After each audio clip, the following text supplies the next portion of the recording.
దేవునికి మహిమ కలుగును గాక. ప్రభునందు ప్రియమైన దేవుని సంగమా, ప్రియమైన వాళ్ళరా, మీ అందరిని బట్టి దేవుని స్తుతిస్తున్నాను. దేవుడు నాకు ఇచ్చినటువంటి శ్రేష్టమైన ఈ మంచి తరుణాన్ని బట్టి దేవునికి వందనాలు. చేరువచ్చిన మీ అందరికీ నా ప్రత్యేకమైన వందనాలు తెలియజేస్తున్నాను. హల్లెలూయా. మంచిది. ఈ మధ్యాహ్న కాల సమయంలో మన యొక్క ధ్యానం నిమిత్తమై దేవుని యొక్క పరిశుద్ధ గ్రంథములో నుండి 2వ రాజుల గ్రంథము 4వ అధ్యాయము 38వ వచనం నుండి 41వ వచనం వరకు చదువుకొని ఈ మాటలను మనము కొద్దిసేపు ధ్యానం చేద్దాం. 2వ రాజుల గ్రంథము 4వ అధ్యాయము 38వ వచనం నుండి 48వ వచనం వరకు. ఎలీషా గిల్గాలునకు తిరిగి రాగా ఆ దేశమందు క్షామము కలిగి ఉండెను. ప్రవక్తల శిష్యులు అతని సమక్షమందు కూర్చుండి ఉండగా అతడు తన పనివానిని పిలిచి పెద్ద కుండ పొయ్యి మీద పెట్టి ప్రవక్తల శిష్యుల కొరకు కూర వంట చేయుమని సెలవిచ్చెను. అయితే ఒకడు కూరాకులు ఏరుటకు పొలములోనికి పోయి వెర్రి ద్రాక్ష చెట్టును చూచి దాని గురమెరుగక దాని తీగలు తెంపి ఒడి నిండా కోసుకుని వచ్చి వాటిని తరిగి కూర కుండలో వేసెను. తినుటకు వారు వడ్డింపగా ప్రవక్తల శిష్యులు రుచి చూచి దైవజనుడా, కుండలో విషమున్నదని కేకలు వేసి దానిని తినక మానిరి. అతడు పిండి కొంత తెమ్మనెను. వారు తేగ కుండలో దానిని వేసి జనులు భోజనము చేయుటకు వడ్డించుడని చెప్పెను. వడ్డింపగా కుండలో మరి ఏ జబ్బును కనబడకపోయెను. చిన్న ప్రార్థన చేసుకుందాం. మహోన్నతుడా, మహాగణుడా, మీకు వందనాలు. ఇంతవరకు నేను తండ్రి ప్రభువా ఈ కార్యక్రమంలో మీరు సహాయం చేసిన విధానం బట్టి మీకు వందనాలు అయ్యా. కొద్దిసేపు మీ మాటను వినాలని ఆశపడుతున్నాం. చేరవచ్చిన వారితో, నాతో, మా అందరితో మీరు మాట్లాడండి. చదవబడిన లేఖన భాగం ద్వారా అయ్యా మేము నేర్చుకోవాల్సిన సత్యాలు, అయ్యా మేము కలిగి ఉండవలసినటువంటి వేదే విధానాలు మీరు మాకు నేర్పిస్తూ వాక్యానుసారంగా నడిచేటువంటి కృపను అనుగ్రహిస్తూ నేను తండ్రి మీ ఆత్మతో మమ్మల్ని సంధించి ఆత్మ నడిపింపును దయచేసి మీ నామానికి మహిమ తెచ్చుకోవాల్సిందిగా యేసు నామంలో ప్రార్థన చేస్తున్నాను మా పరలోకపు తండ్రి. అందరు గట్టిగా చెప్దాం ఆమేన్. దేవునికి మహిమ కలుగును గాక. హల్లెలూయా, హల్లెలూయా. ప్రభునందు ప్రియమైన దేవుని సంగమా, ఈ చదవబడినటువంటి లేఖన భాగంలో ఎలీషా భక్తుడు చేసినటువంటి ఒక అద్భుతమైనటువంటి ఆశ్చర్యకరమైనటువంటి ఒక కార్యాన్ని ఇక్కడ మనము చూసాం, ఇక్కడ మనం చదువుకున్నాం. హల్లెలూయా. ఎలీషా గిల్గాలు అనేటువంటి ప్రాంతానికి తిరిగి వచ్చినప్పుడు ఆ గిల్గాలు ప్రాంతంలో, ఆ గిల్గాలు దేశములో క్షామం ఉందంట. క్షామము అంటే కరువు. ఏముంది? కరువు ఉంది. ఈ కరువు ఉంటే ఆ కరువు ఉన్న ప్రాంతంలోనికి ఈ ఎలీషా భక్తుడు దైవజనుడు వచ్చాడు. దైవజనుడు వచ్చాడని ప్రవక్తల శిష్యులు, అంటే శిష్యులు కొంతమంది ఆయన దగ్గరకు వచ్చి కూర్చున్నారంట. ఆయన దగ్గర కూర్చున్నప్పుడు ఈ దైవజనుడు తన దగ్గర ఉన్నటువంటి శిష్యులకు అనేకమైనటువంటి విషయాలు నేర్పిస్తున్నాడు. దైవరాజ్య సంబంధమైనటువంటి విషయాలను వారికి తెలియపరుస్తున్నాడు. అనేకమైనటువంటి విషయాలు వారితో మాట్లాడుతూ వాళ్ళతో సంభాషిస్తున్నటువంటి సందర్భంలో అక్కడ జరిగినటువంటి ఒక కార్యాన్ని ఇక్కడ మనం చదువుకున్నాం. దేవునికి స్తోత్రం, హల్లెలూయా. ఏం జరిగింది అంటే, శిష్యులు వింటూ ఉన్నారు, దైవజనుడు బోధిస్తున్నాడు. అంతా బాగానే ఉంది. వింటూ ఉంటే ఆకలి వేయదా? ఏమండి? వింటుంటే ఆకలి కాదా? హల్లెలూయా. మామూలుగా ఉన్నప్పటికంటే కూడా వాక్యం బాగా విస్తారంగా వినేటప్పుడు, మంచి వాక్యం వస్తున్నప్పుడు మాత్రము ఆకలన్నా అవుద్ది, దప్పికన్నా అవుద్ది. ఇవి రెండు కాకపోతే నిద్ర అన్న వస్తుంది. ఈ మూడు కాకపోతే బాత్రూమ్ అన్న వస్తుంది. కదండి. ఈ 4 ఏదో ఒకటి మనల్ని డిస్టర్బెన్స్ చేస్తూ ఉంటుంది. అక్కడ ఆ ప్రాంతంలో ఉన్నటువంటి ఆ శిష్యులకు ఏమిటి సమస్య అంటే ఆకలవుతుంది. ఆకలయ్యేటువంటి సమయం, ఆకలి తీర్చుకోవాల్సినటువంటి సమయం. కానీ మనం చదివిన లేఖన భాగంలో వ్రాయబడినటువంటి మాట ఏమిటి? ఆ దేశమందు ఏముంది? ఏముంది? క్షామము, క్షామము, కరువుంది. వింటున్నారా? ఏముంది? కరువుంది. హల్లెలూయా! చాలా సందర్భాల్లో, చాలా సందర్భాల్లో మనం గమనిస్తే బైబిల్ గ్రంథంలో నిజంగా ఎక్కడైతే కొదువు ఉంటదో, ఎక్కడైతే కొరత ఉంటదో, ఎక్కడైతే సమస్య ఉంటదో, ఎక్కడైతే ఇబ్బంది ఉంటదో, ఎక్కడైతే లోటు ఉంటదో అక్కడికే దైవజనులు వెళ్తారు. ఎందుకో మరి నాకు తెలీదు కదా. ఏలియా ఎక్కడికి వెళ్ళాడు? సారెపతు విధవరాలి దగ్గరికి వెళ్ళాడు. అక్కడేం జరిగింది? ఆ కరువంతట్లో దేవుడు ఆ ఏలియాతో పాటు ఆ పేద విధవరాలిని, ఆ విధవరాలి కుమారుణ్ణి, ఏమండి, వారి ఇంటి వారందరినీ కూడా అక్కడ పోషించినట్లుగా మనము చదువుకున్నాం కదా. దేవుడు ఎవరిని మెచ్చుకున్నాడు? ఆ ఈ పేద విధవరాలిని మెచ్చుకున్నాడు. ఎందుకని? ఆమె తన జీవనమంతా దేవునికి వేసిందని దేవుడు ఆ పేద విధవరాలిని మెచ్చుకున్నాడు. హల్లెలూయా! ఎక్కడైతే క్షామం ఉంటుందో, ఎక్కడైతే కొదువ ఉంటుందో, ఎక్కడైతే కొరత ఉంటుందో అక్కడికి దైవజనులు నడిపించబడుతూ ఉంటారు. దేవునికి స్తోత్రం. హల్లెలూయా! హల్లెలూయా! చాలామంది అనుకుంటా ఉంటారు, ఏంది పాస్టర్ ఎలా పాలా ఉండదు, ఆ? ఎప్పుడు పడితే అప్పుడు వస్తాడు, మన దగ్గర ఉండొద్దా ఆయన వచ్చినప్పుడల్లా కానుక పెట్టడానికి, ఆయన వచ్చినప్పుడల్లా మనము సపర్యలు చేయడానికి, ఏం పని పాట ఉండదు ఈ పాస్టర్లకి ఆ?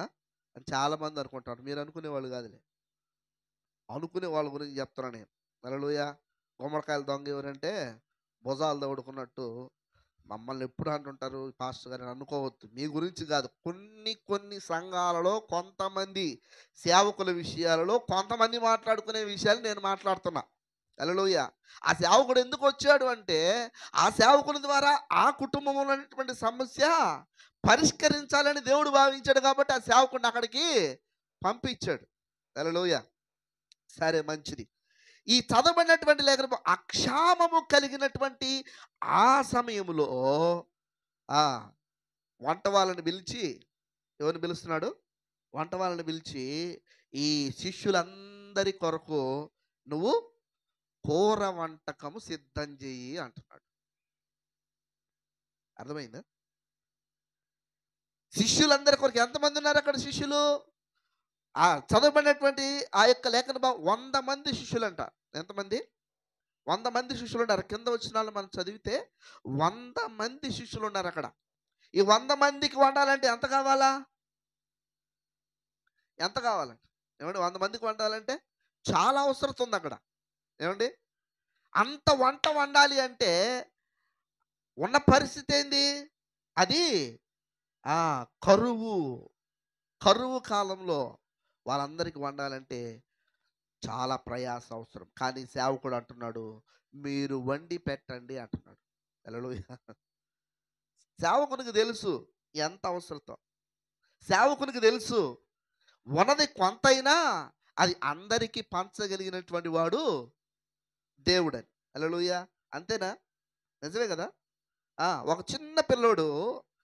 చిన్న పిల్లోడి ఆకలి తీర్చడం కొరకు తల్లి 2 రొట్టెలు, 5 చేపలు, 5 రొట్టెలు 2 చేపలు, 5 రొట్టెలు 2 చేపలని ఇచ్చి పంపించింది. అయ్యా, నువ్వు యేసయ్య మాటలు వినడానికి పోతున్నావు కదా, ఆయన బోధలు వినడానికి పోతున్నావు కదా, కాబట్టి నీ బుజ్జి పొట్ట నింపుకోవడానికి కొద్ది ఆహారము సరిపోతుంది. ఇప్పుడు యేసు ప్రభు వారు ఏమన్నాడు?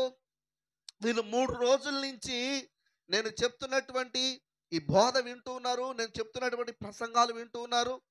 వారి జీవితాల్లో వారు మేలులు పొందుతున్నారు, మంచిదే. కానీ వీరు శారీరకంగా బలహీనమవుతున్నారు. ఎందుకనంటే వారు తినాల్సిన సమయము, ఆహారము వారికి సమృద్ధిగా అందట్లేదు. కాబట్టి వీళ్ళందరి కొరకు భోజనాలు పెట్టండి అన్నాడు. దేవునికి స్తోత్రం, హల్లెలూయా. శిష్యులు అనుకున్నారు నాలాగే, ఇంతమంది ఉన్నారు సుమారుగా చూడడానికి, పురుషులే 5,000 మంది, ఇంకా స్త్రీలు ఎంతమంది ఉన్నారో, పిల్లలు ఎంతమంది ఉన్నారో, మరి వీళ్ళందరికీ భోజనం పెట్టాలంటే ఇప్పుడు మేము ఏ ఊరికి పోవాలి? ఇంతమందికి సరిపడే ఆహారము ఏ ఊర్లో మాకు దొరికిద్ది? అయినా ఇది వండి పెట్టేంత సమయము కాదు కదా, ఎలా అయ్యా అంటే, మీ దగ్గర ఉన్నదే తీసుకురండి, మీ దగ్గర ఉన్నదే తీసుకురండి అంటే, అప్పుడు ఈ చిన్న పిల్లోడికి తల్లి సిద్ధపరిచిన ఆహారాన్ని యేసుప్రభు వారి దగ్గర తీసుకొని వచ్చారు. ఎన్ని 5 రొట్టెలు. కానీ దేవుడు ఏం చేశాడు? యేసుప్రభు వారు ఏం చేశాడు? వాటిని ఆశీర్వదించాడు. దేవునికి స్తోత్రం. దేవుడు వాటిని ఆశీర్వదిస్తే 5 రొట్టెలు 2 చేపలు ఎంతమంది తిన్నారు? 5,000 మంది తినగా ఇంకెన్ని గంపలు మిగిలినాయి? 12 గంపలు. హల్లెలూయా. ఎంత అద్భుత కార్యమో కదా, ఎంత ఆశ్చర్యమైన కార్యమో కదా. హల్లెలూయా. అట్లాంటి సంఘటన ఇక్కడ జరుగుతూ ఉంది. ఈ సంఘటన జరగడానికి కొన్ని వందల సంవత్సరాలకు ముందే శిష్యుల ద్వారా దేవుడు అద్భుతాన్ని చేశాడు. దేవుడు ఆశ్చర్యమైన కార్యాన్ని చేశాడు.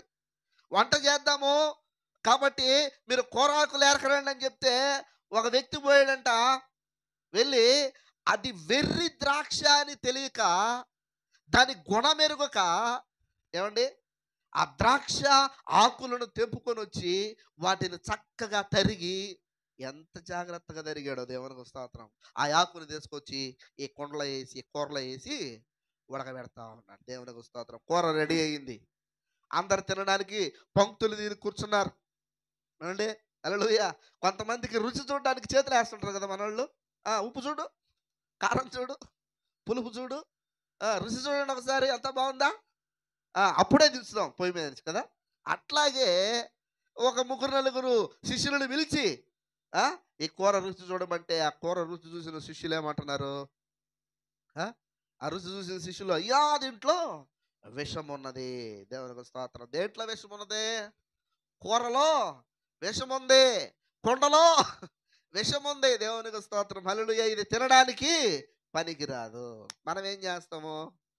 ఏమండి, తినడానికి పనికిరాదు అంటే తీసుకొని వెళ్ళి పారవేయడమే కదా. హల్లెలూయా. వారు అట్లా పారవేయలేదు.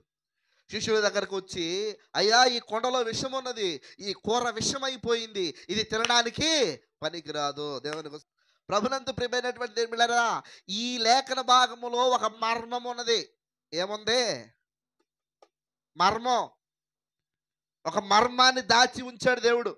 ఆ ప్రభునందు ప్రియమైనటువంటి దేవుని బిడ్డలారా, శిష్యులందరూ వచ్చి తన యొక్క దైవదేవునితో మొరపెట్టుకుంటున్నారు, అయ్యా ఈ కొండలో విషం ఉన్నది, ఇది తినడానికి పనికిరాదు, ఇది తిన్నామంటే మేము చచ్చిపోతాం. విషం తింటే చచ్చిపోతారుగా, చచ్చిపోతామని కేకలేస్తా ఉన్నారు. దేవునికి స్తోత్రం, హల్లెలూయా. అప్పుడు ఆ యొక్క దైవజనుడు అంటున్నాడు, కొంత పిండి తీసుకురండి అన్నాడు.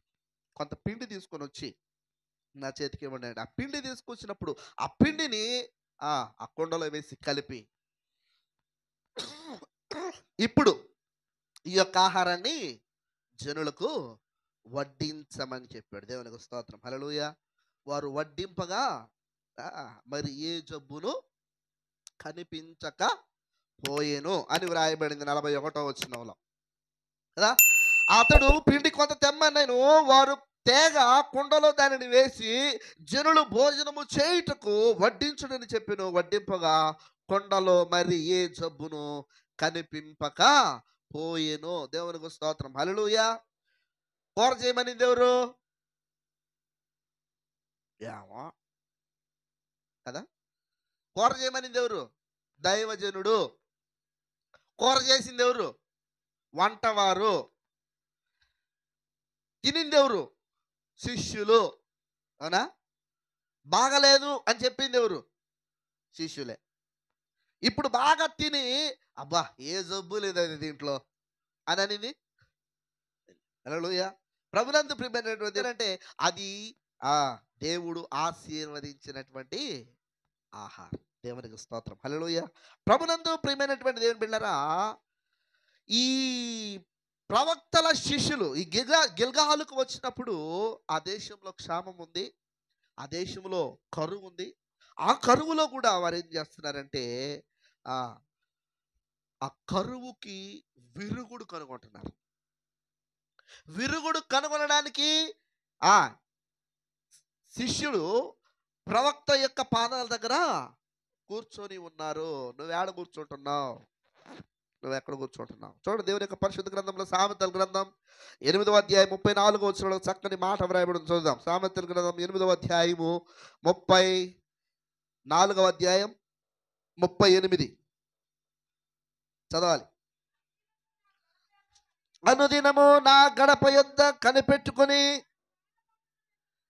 నా ద్వార బంధముల యొద్ద కాచుకొని నా ఉపదేశము వినువారు ధన్యులు. హల్లెలూయా. ఎవరంట ధన్యులు? ఎవరు ధన్యులు? ఈ చదవబడినటువంటి లేఖన భాగంలో ఆయన చెప్తున్నటువంటి మాట ఒకసారి చదువుతాను చూడండి. అనుదినము నా గడప యొద్ద కనిపెట్టుకొని నా ద్వార బంధముల యొద్ద కాచుకొని నా ఉపదేశము వినువారు ధన్యులు. నన్ను కనుగొనువాడు జీవమును కనుగొనును, యెహోవా కటాక్షము వానికి కలుగును. చపలమని గట్టిగా. ఈ శిష్యులు ఏం చేస్తున్నారు? ఆ దైవజనుడి యొక్క పాదాల దగ్గర కూర్చొని దైవజనుడు చెప్తున్నటువంటి బోధ వింటూ ఉన్నారు. దేవుని సన్నిధిలో ఉండి దేవుని మాటలు వినేవారికి శోధనలు ఎందుకు వస్తాయి? బాధలు ఎందుకు వస్తాయి? కష్టాలు ఎందుకు వస్తాయి? వేదనలు ఎందుకు కలుగుతున్నాయి? అనేకమైన సమస్యలు ఎందుకు వస్తూ ఉన్నాయి? దేవుని దగ్గర ఉండరు, దేవుని దగ్గరకు రారు, దేవునితో కలిసి ఉండరు, దేవుడు చెప్పేటువంటి పరిష్కారాలు వాళ్ళు ఆలకించరు. హల్లెలూయా. అందుకే ఆ ఉగ్రత వారి మీదకి ఎలా వస్తుంది? ఉగ్రత వచ్చేస్తాం, అపాయము వారిని వెంబడిస్తాం. వీరి పరిస్థితి కూడా అదే. హల్లెలూయా. వీరు ఆహారం తినడానికి కూర్చుంటే వారికి ఏం వడ్డింపబడుతుందంట? విషం వడ్డింపబడతాం. బెత్తరపోయారు. ఇంకో మాట చూద్దామండి. లోకాసు వార్త 2వ అధ్యాయం 46వ వచనం చదవండి. లోకాసు వార్త 2వ అధ్యాయము 46వ వచనం.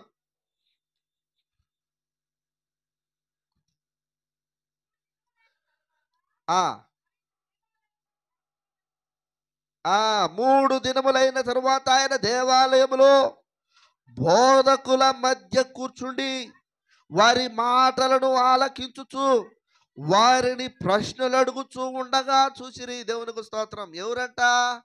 దేవాలయములో బోధకుల దగ్గర కూర్చొని ఉన్నారంట. ఎవరు? ప్రభు అయిన యేసుక్రీస్తు వారు. ఎవరో? యేసుక్రీస్తు వారు. యేసుక్రీస్తు వారికి పస్కా పండుగ దినమున ఏటేటా యెరూషలేముకు వెళ్ళడము వారికి అలవాటు ప్రకారంగా తన కుమారుని తీసుకొని యెరూషలేముకు వెళ్ళారు. యెరూషలేముకు వెళ్ళి పస్కా పండుగ చూసుకొని వారు మరలా తిరిగి ప్రయాణమై వెళ్తుంటే యేసు ప్రభు వారేమో ఆలయంలోనే ఉన్నారు, వీళ్ళేమో ముందుకు వెళ్ళిపోయారు. 3 దినములు ప్రయాణం చేసి ముందుకు వెళ్ళిపోయారు. 3 దినాల తర్వాత చూసుకున్నారు. ఏమని? మాతో బాలుడు ఉన్నాడా లేడా? హల్లెలూయా. ఈ బాలుడిని చూస్తే బాలుడు ఎక్కడున్నాడు? కనబడలా. యేసు కనబడలా. మరలా వెతుక్కుంటే వెనక్కి వచ్చారు. వెనక్కి వస్తే యేసుప్రభు వారు ఆడున్నారు. బోధకుల పాదముల యొద్ద కూర్చొని వారు చెప్పే బోధ ఆయన ఆలకిస్తున్నాడంట. వారిని ప్రశ్నలు అడుగుతున్నాడంట. దేవునికి స్తోత్రం. హల్లెలూయా.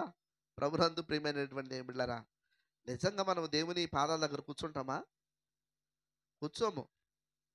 మాటలు చెప్తాం, మేము ప్రార్థన చేస్తున్నామండి. మాటలే.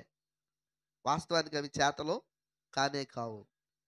నువ్వు ప్రార్థన చేస్తే తప్పకుండా సమాధానము ఉంది, నీ ప్రార్థనకు జవాబు ఉంది. నువ్వు ఎప్పుడెప్పుడు ప్రార్థన చేస్తావని ఆయన కాచుకొని ఉన్నాడు దేవునికి స్తోత్రానికి సహాయం చేయడానికి. చూడండి, దేవుని యొక్క పరిశుద్ధ గ్రంథంలో మరొక స్త్రీ ఉంది, మరియా అనబడినటువంటి స్త్రీ.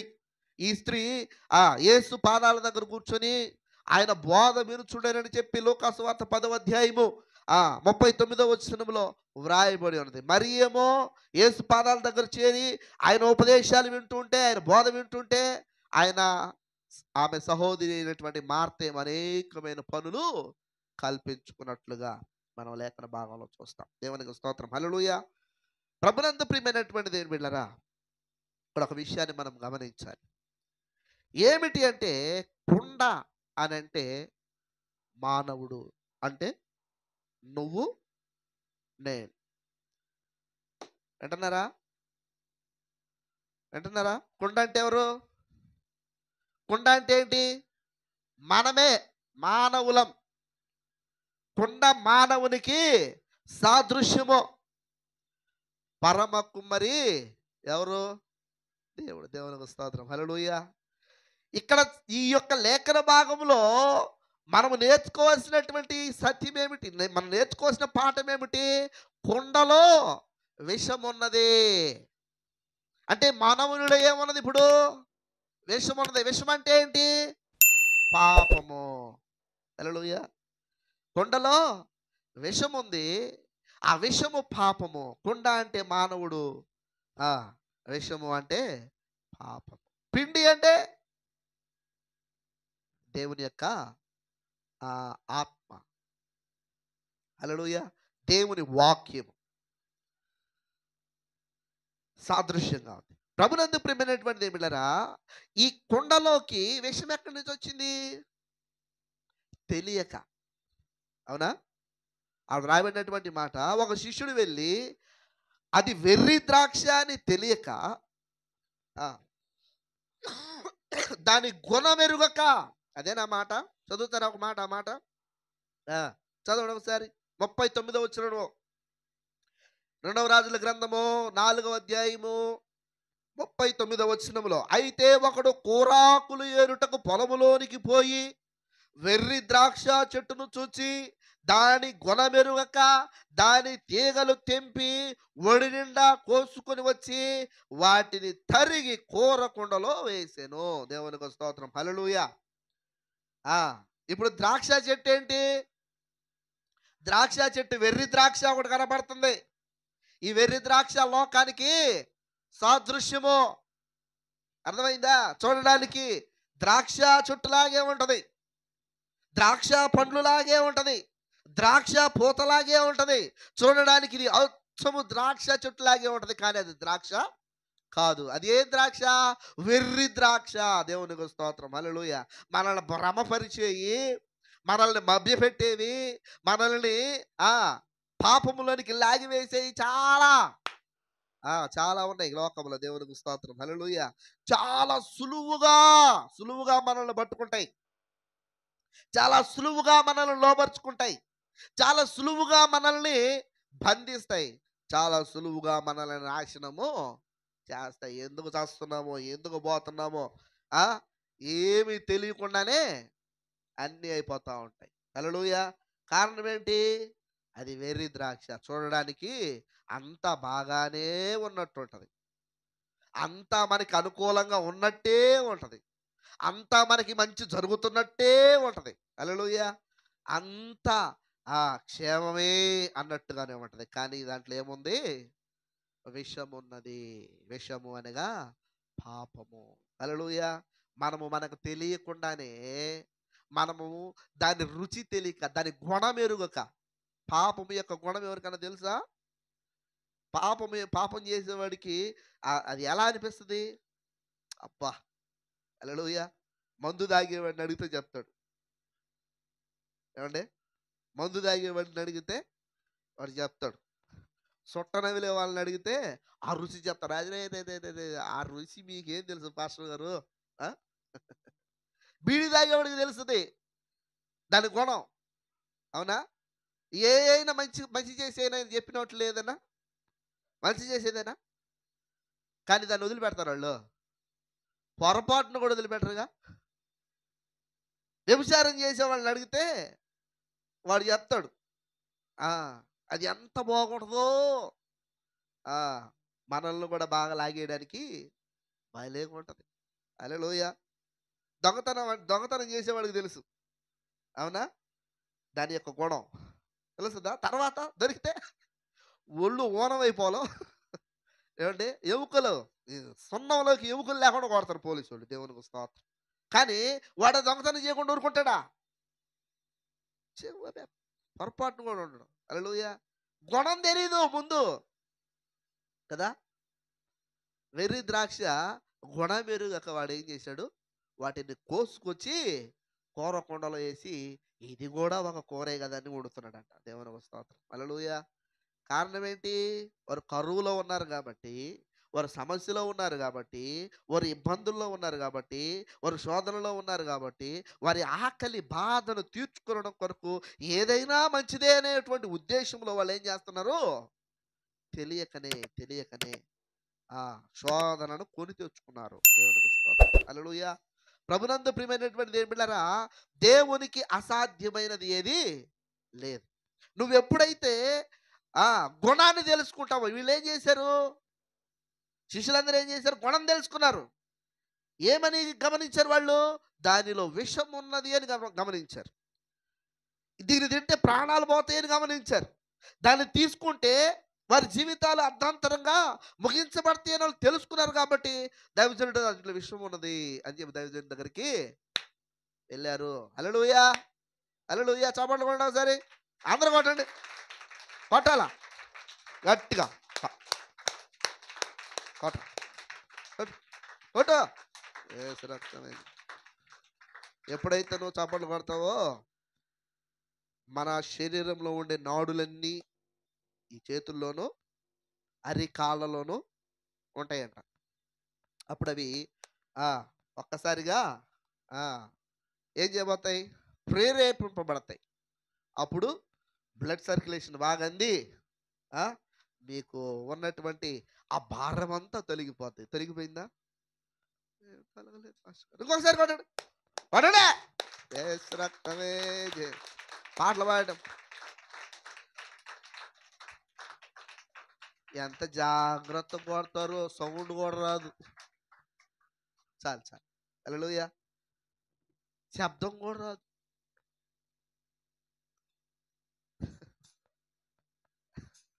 హల్లెలూయా.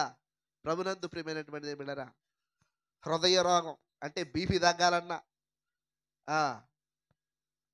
చక్కెర వ్యాధి షుగర్ కంట్రోల్ అవ్వాలన్నా, ఏమండి, మనకి ఇది మంచిగా ఉపయోగపడుతుంది. కాబట్టి చప్పట్లు కొట్టమన్నప్పుడు కొట్టండి, ఏం కాదు. మిమ్మల్ని ఏమి ఎవరు చూసి ఎగతాళి చేయరు. హల్లెలూయా. నేను ఒక మాట విన్నాను సహోదరి ద్వారా. చర్చికి వస్తే చప్పట్లు కొట్టాల్సి వచ్చిందని చెప్పి ఒక యవనస్తుడు మందిరానికి రావడం మానేస్తున్నాడంట. ఏయ్ స్నేహితులు అన్నారు, పోయి చప్పట్లు కొట్టుకోరా, చర్చికి పోయి చప్పట్లు కొట్టుకో అని అన్నట్టు వాడి మాట పట్టుకున్న ఈ సహోదరుడు మందిరానికి రావడానికి ఇబ్బంది పడుతున్నాడు. హల్లెలూయా. చప్పట్లు కొట్టడం తప్పే ఉందా? చప్పట్లు చాలా చప్పట్లు ఉన్నాయిలేండి, వాటితో మనకు పని లేదు. హల్లెలూయా.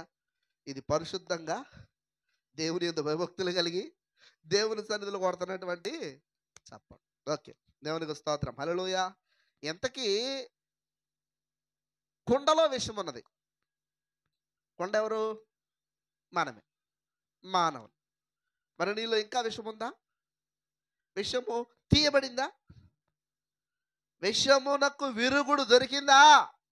ఎక్కడుంది విరుగుడు? దేవునిలో ఉంది, యేసులో ఉన్నది. దేవునికి స్తోత్రం. హల్లెలూయా. ప్రభునందు ప్రియమైనటువంటి దేవుని బిడ్డలారా, ఆ కుండలో పిండి వేయడం అనగా పిండి పరిశుద్ధతకు సాదృశ్యం. పిండి పరిశుద్ధతకు సాదృశ్యం. ఆ పిండి ప్రభు అయిన యేసు క్రీస్తు వారి శరీరమునకు సాదృశ్యం. ఆ పిండి ప్రభు అయిన యేసు క్రీస్తు వారి మరణమునకు సాదృశ్యం. హల్లెలూయా. అయితే ఈ పాపం అనే విషయానికి విరుగుడు ఎవరు? ప్రభు అయిన యేసుక్రీస్తే. హల్లెలూయా. ఇప్పుడు ఆ ప్రవక్త దగ్గరకు వచ్చినప్పుడు ప్రవక్త ఏం చేశాడు? పిండి తెమ్మని చెప్పి పిండిని ఆ కుండలో కలిపాడు. ఎప్పుడైతే ఆ కుండలో పిండి కలపబడిందో, ఇప్పుడు దాంట్లో ఉన్న విషము విరిగిపోయింది. హల్లెలూయా. అదే రీతిగా మానవులమైనటువంటి మనలోనికి వెర్రి ద్రాక్ష అనబడుతున్నటువంటి లోక సంబంధమైన అనేకమైనటువంటి విషయాలు, ఇచ్చకపు విషయాలు, పాపపు విషయాలు, ద్రోహ సంబంధమైనటువంటి విషయాలు హల్లెలూయా మనలోనికి ఆటోమేటిక్‌గా వచ్చేస్తా ఉంటాయి. అది మనం కోరుకునేవి గాదు. మనము కావాలని తెచ్చుకునేవి గాదు. ఈ లోకంలో మనం జీవిస్తున్నాం కాబట్టి, ఈ లోక సంబంధమైనటువంటి అనేకమైనటువంటి దేవునికి ఇష్టం లేనివి మనలోనికి చేరినప్పుడు, మనము గూడా విషతుల్యమైపోతున్నాం. మనము గూడా పాపభూయిష్టమైనటువంటి లోకములో ఉన్నాం కాబట్టి, పాపులముగా మార్చబడతా ఉన్నాం. అయితే క్రీస్తు రక్తము ప్రతి పాపముల నుండి మనలను పవిత్రులనుగా చేయును. యేసు రక్తము ద్వారా మన పాపములకు విడుదల, విముక్తి. హల్లెలూయా! ఆయన రక్తము ద్వారానే, ఆయన శరీరము ద్వారా మనము నీతిమంతులముగా తీర్చబడుతున్నాం. హల్లెలూయా! ఆయన రక్తము ద్వారానే మనము పరిశుద్ధులముగా తీర్చబడుతున్నాం. హల్లెలూయా! మరి ఆ పరిశుద్ధమైన క్రీస్తు దగ్గరకు నువ్వు వస్తున్నావా? నీలో ఉన్న పాపము పోగొట్టుకోవడానికి, నీలో ఉన్నటువంటి ఆ విషయాన్ని ఆ విరుచుకోవడానికి, పాపం అనే విషయమును విరుచుకోవడానికి నువ్వు దేవుని దగ్గరికి నిండు మనసుతో వస్తున్నావా? ఆ శిష్యులు దేవుని దగ్గరికి వెళ్ళారు కాబట్టి వారికి శ్రేష్టమైన మంచి ఆహారం వారికి దొరికింది. వారు శ్రేష్టమైనటువంటి మంచి ఆహారమును వారు భుజించిన వారై ఆ కరువులో వారు సేద తీర్చబడ్డారు. మరి నీ జీవితంలో నీకు అటువంటి సేద అవసరం లేదా? అటువంటి అక్కర నీకు అవసరత లేదా? అక్కర నుండి నువ్వు విడుదల అవసరం లేదా? ఒక్కసారి నిన్ను పరిశీలన చేసుకో. నీ హృదయం ఎలా ఉంది? నీ దేహం ఎలా ఉంది? నీవెలా ఉన్నావు? ఒక్కసారి నువ్వు పరిశీలన చేసుకొని క్రీస్తు దగ్గరకు వచ్చినట్లయితే ఆయన నిన్ను విమోచించి, నిన్ను రక్షించి, ఆయన నిత్య జీవానికి నిన్ను పాత్రునిగా, అర్హునిగా చేయగలడు. అట్టి కృపను పరిశుద్ధాత్మ దేవుడు మనకు దయచేసి మనల్ని బలపరిచి నడిపించును గాక. ఈ కొద్ది మాటలు దేవుడు మనకి వినికిడిలో దీవించి ఆశీర్వదించును గాక.